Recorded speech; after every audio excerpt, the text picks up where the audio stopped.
So take me through Ibogaine itself. Like what happens with Ibogaine, like the medicine itself, right? So the one thing that is cool about Ibogaine is its intelligence and its ability to produce an effect within the individual which is unique for that individual. Now, there are certain common themes that exist within it.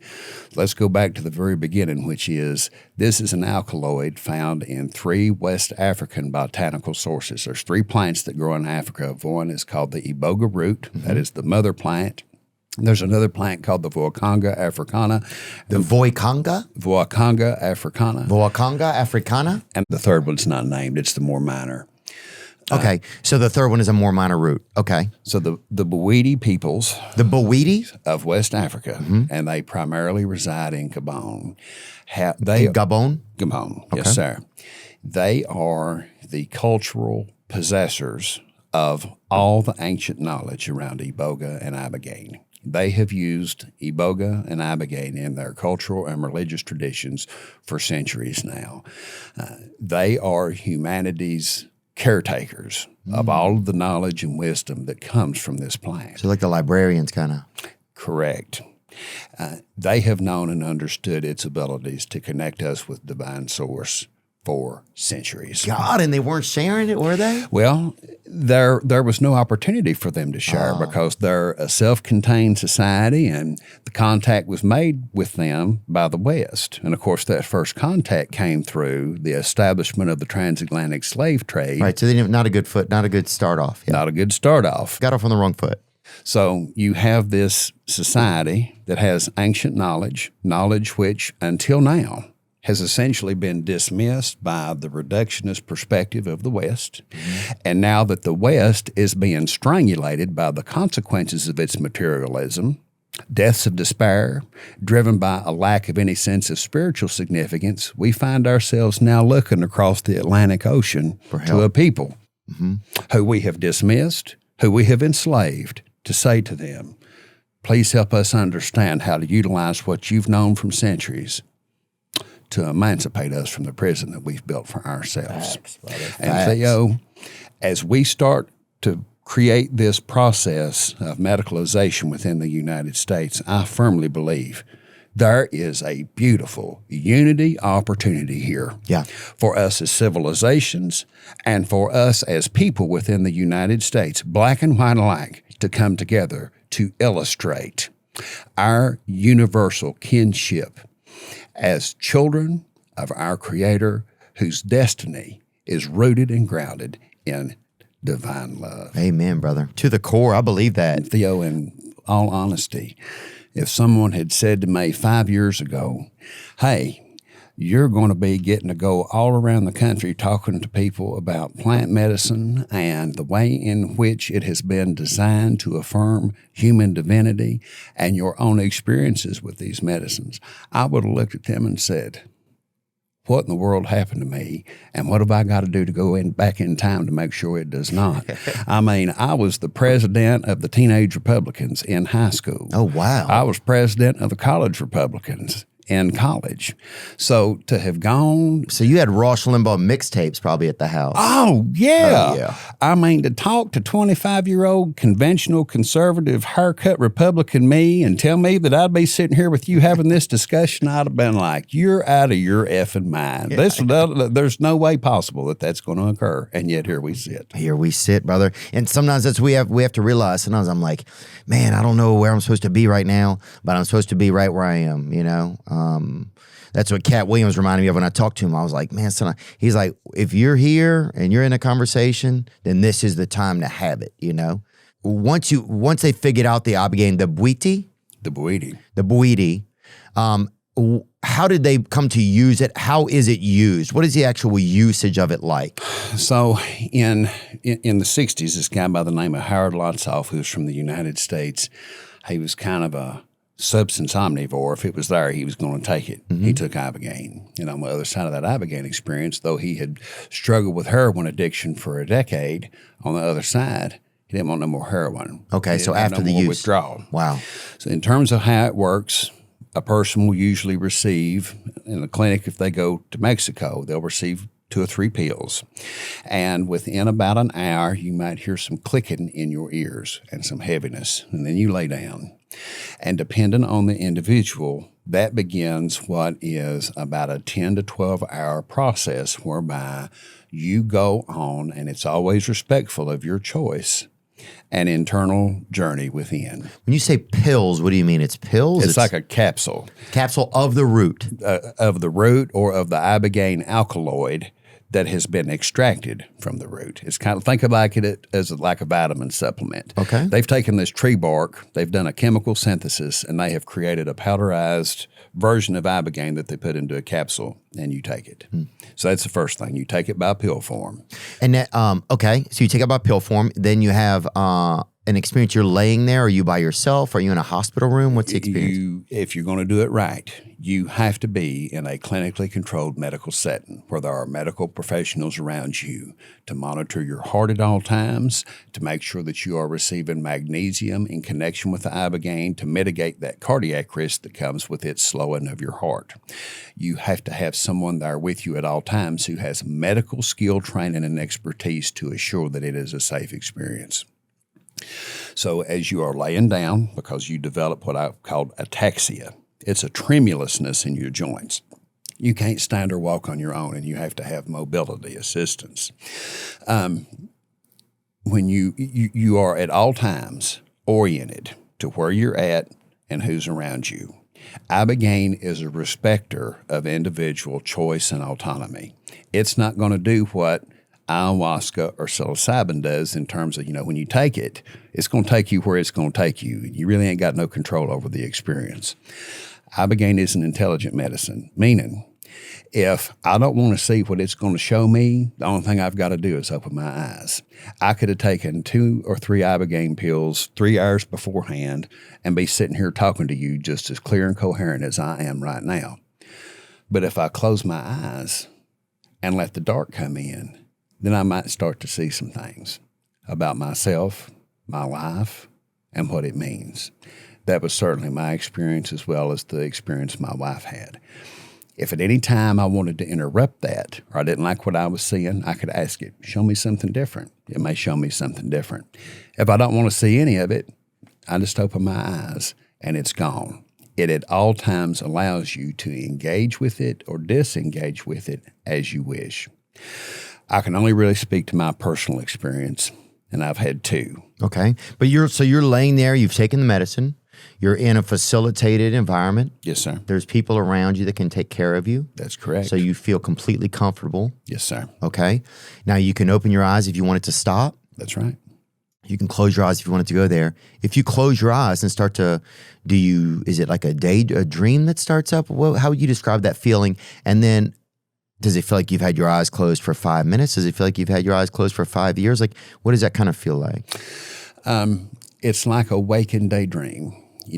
Different people will describe different levels of visuality. So, for instance, my first Ibogaine journey, there were a few images at the beginning, but for the most part, it was something that I felt rather than saw. Mm-hmm.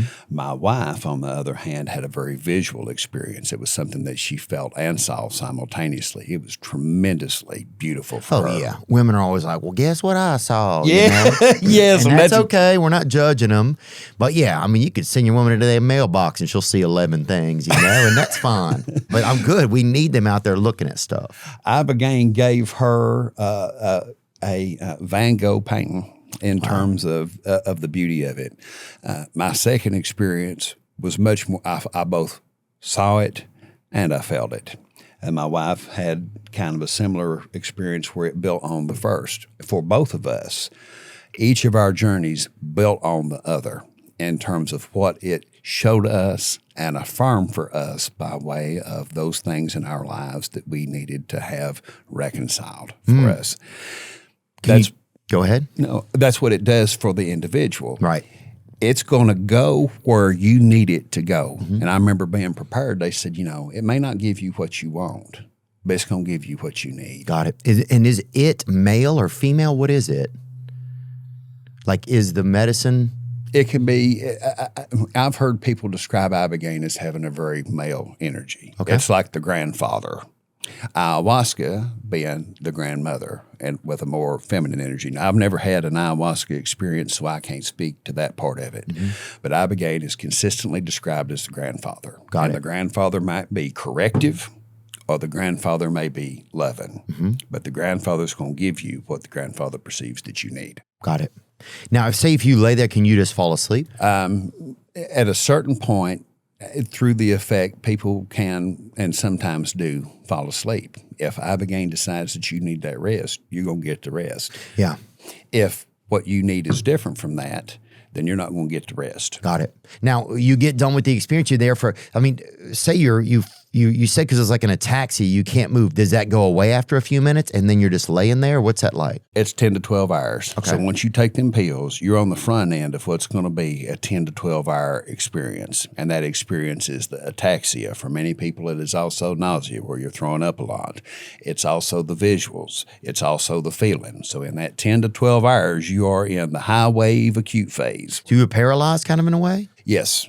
Now, you can move your hands and arms and toes, but you can't stand. You can't support your own weight. You're real jittery. It's a neurological effect that it produces of immobility. And I would argue that it does so intelligently because it intends for you to be still so that it can do with you and speak to you quietly. And you don't have the capacity to be restless and distracted. It's got you. It has your attention. Got it. And then usually the next day, most people have what they call the gray day. You've been up at this point for 24 hours. You're going to be up for at least another 12. You're physically exhausted. Your brain has expended all of these neurochemicals that Ibogaine has produced, which is at the core of its restorative function for the organ of the brain itself. But you're wore out. For me, it felt like I had the flu on steroids for about 24 hours. I went back and just laid in the bed all day. You're somewhat emotionally dysregulated. I remember looking at my wife the day after, and I said, this is the worst. It's one of the worst decisions I've ever made. Yeah. I should have never came down here. I was filled with a tremendous amount of distress and doubt and felt bad and sad. I mean, you're just emotionally dysregulated. But then the following day, 48 hours out, everything starts to kind of come together mentally, physically, and spiritually. And most of the clinics, the ones that we've been to, will give you 5-MeO DMT 2 days later. And the analogy that I've heard is that if Ibogaine sandblasts you, 5-MeO DMT polishes you. And that was certainly what my experience of it was.